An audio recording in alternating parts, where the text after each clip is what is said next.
The other part is we were also talking yesterday about ETL versus ELT. And I want to quickly show you this pattern when you work together with a data warehouse.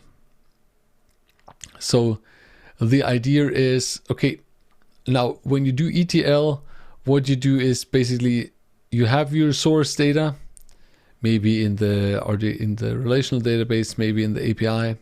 You get it in through the ETL process. You extract it from the source, you transform it, and then you would load it directly into your warehouse, for instance, into facts and dimensional tables there. So you would go straight through, and the actual processing will be in your, for instance, if you do this with Lambda or with a cloud function here on other platforms, then the load or the processing, the transformations will be in that function. So this is a very standard ETL job.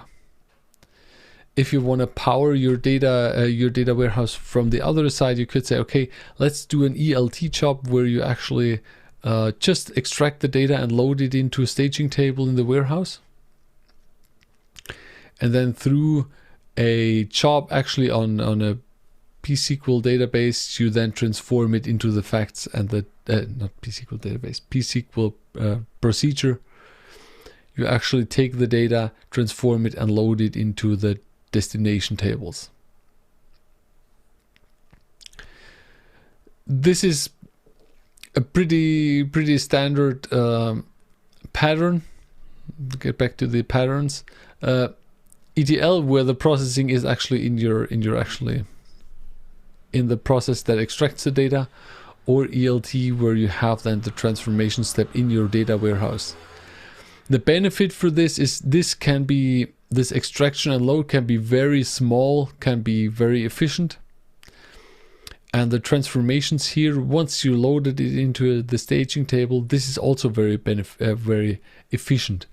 Because, for instance, if you have Redshift or other warehouses, they can work in parallel on the data in a distributed manner and then actually process that transformation very fast here, very quickly. And people move more and more towards this part with data warehouses because it makes it easier to actually do the extraction part, because it is basically a two-step process. And for tools like Arvind, what we've been talking about, you use currently for your platform, or something like Informatica or other data integration tools, this is very very easy to actually realize, because you don't have to do some special transformations within that tool. You just say, okay, here are the sources, take this, write this into the staging tables of the warehouse, and then you do the rest within the warehouse.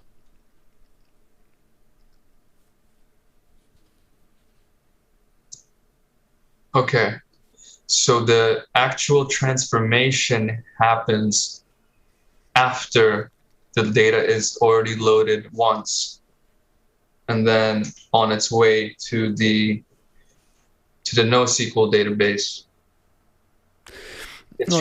This is strictly for this pattern is strictly for a data warehouse. It's for the analytics part of your platform. Right. Okay. Got you. Yeah. So you load the data in, and then either you transform it immediately and load it into facts and dimensional tables, or you say, let's just drop it into the data warehouse very, very quickly, very efficiently, and then do the transformations within the warehouse. So how does that work? Through SQL commands? It's actually a scripting language that you do then. That also includes the SQL commands, yeah. Interesting. So that's specific to Postgres? Like sorry? Postgres, that transformation aspect is specific to Postgres? No, this is PLPG SQL is it in. And you can basically here create statements, and you can do calculations and everything within this. So you say you first declare your stuff, and then you say a begin, then you do a select here, and then you can actually do some calculations within this whole stuff, just like within a normal database where you can write stored procedures. So this would be, okay, so this would be a procedure, a stored procedure that is triggered. So whenever any new data comes in, it is then transformed and then put into the data warehouse, where then it is used for analytics. Yeah.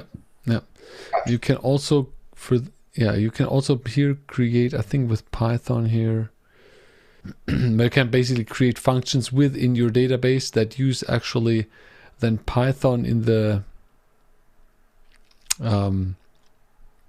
background. And then I think you can also use these then into your stored procedures. I'm not the super expert on this, but that's basically what you can work with. I see. Okay. So you have the user-defined functions that you can create and procedures, and this way you can actually start transforming your data that is laying around in the tables and writing it into your destination within the warehouse. I see.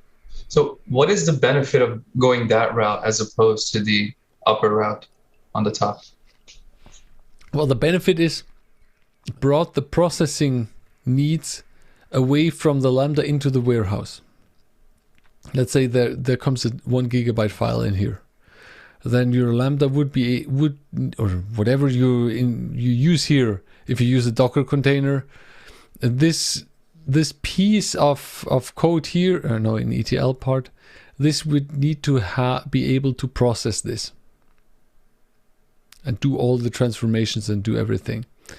Instead here, if you do an ELT job, this would only need to be able to load this and write this into the staging table. No, nothing else, nothing complicated, nothing that requires a lot of processing power or a lot of storage, because you have that in your cluster already.